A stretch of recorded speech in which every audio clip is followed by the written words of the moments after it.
সমন্বয় বাৰ্তাৰে আৰম্ভ হোৱা চুকাফা নাট্যোৎসৱৰ এতিয়া অহা ২৭ আৰু ২৮ তাৰিখে দ্বিতীয় বৰ্ষ উদযাপন কৰিবলৈ যাব।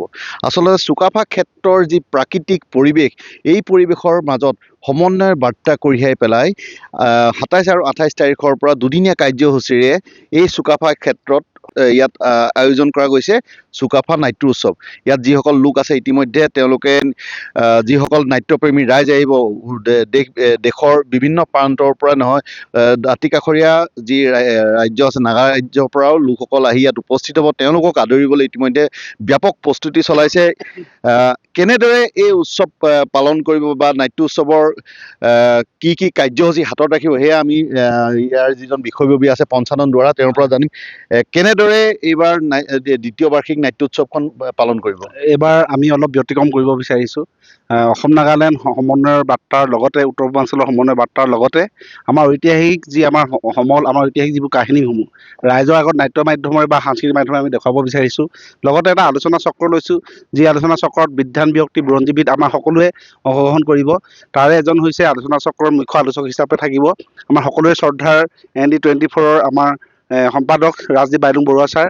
লগতে সেই আলোচনা চক্ৰটোৰ বিষয়বস্তুটোৱে হৈছে হেৰুৱা স্বাধীনতাৰ উদ্ধাৰৰ প্ৰথমখন ৰণ। আচলতে ব্ৰিটিছ বিৰোধী যিখন ৰণ হৈছিল গমধৰ কোঁৱৰৰ নেতৃত্বত ১৮২৬ চনৰ পিছৰ পৰ্যায়ত যিখন ৰণ হৈছিল গমধৰ বিদ্ৰোহ, সেই বিদ্ৰোহৰ বিষয়ে আলোচনা হ'ব।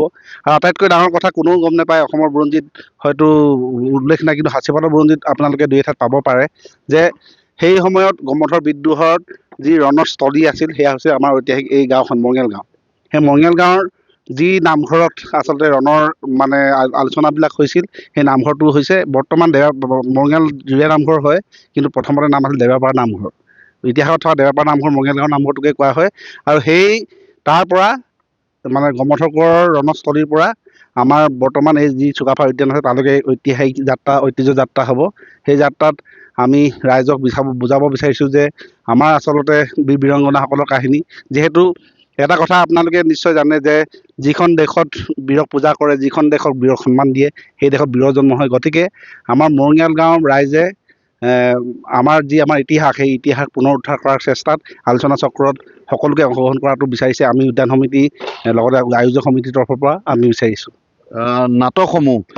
নাটকসমূহ কি কি কৰিব আৰু ক'ৰ পৰা আহিব? নাটকসমূহ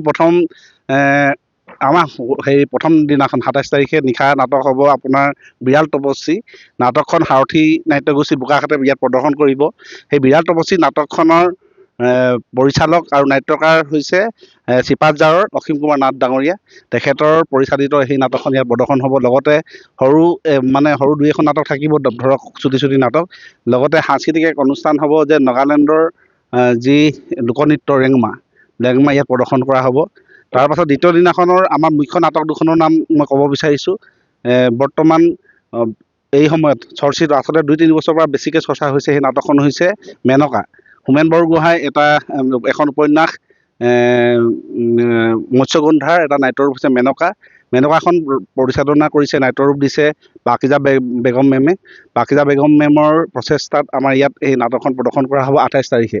আৰু দ্বিতীয়খন মুখ্য নাটক হৈছে গিবন কুশীলম নাট্যগোষ্ঠীৰ সাঁচিপাতৰ পুথিৰ পৰা মই গমধৰ কৰিছোঁ প্ৰয়াত নাট্যকাৰ ডক্টৰ জিন্তু হাজৰিকাৰ ৰচনা।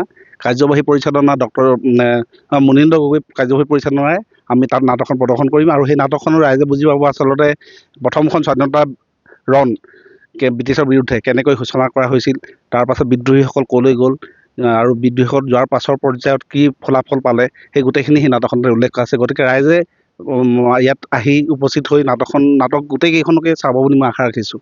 ধন্যবাদ। এয়া আছিল পঞ্চানন দুৱৰা। আচলতে ইতিহাসে গৰকা যি মৰঙীয়াল গাঁও, মৰিয়নি সমষ্টি, মৰঙীয়াল গাঁৱৰ দাঁতিতে লাগি আছে চুকাফা উদ্যান। আৰু এই চুকাফা উদ্যানতে এইসকল যুৱকে একগোট হৈ আচলতে এনেদৰে দ্বিতীয় বৰ্ষৰ যি চুকাফা নাট্যোৎসৱ উদযাপন কৰিবলৈ তেওঁলোকে জোৰদাৰ প্ৰস্তুতি আৰম্ভ কৰিছে।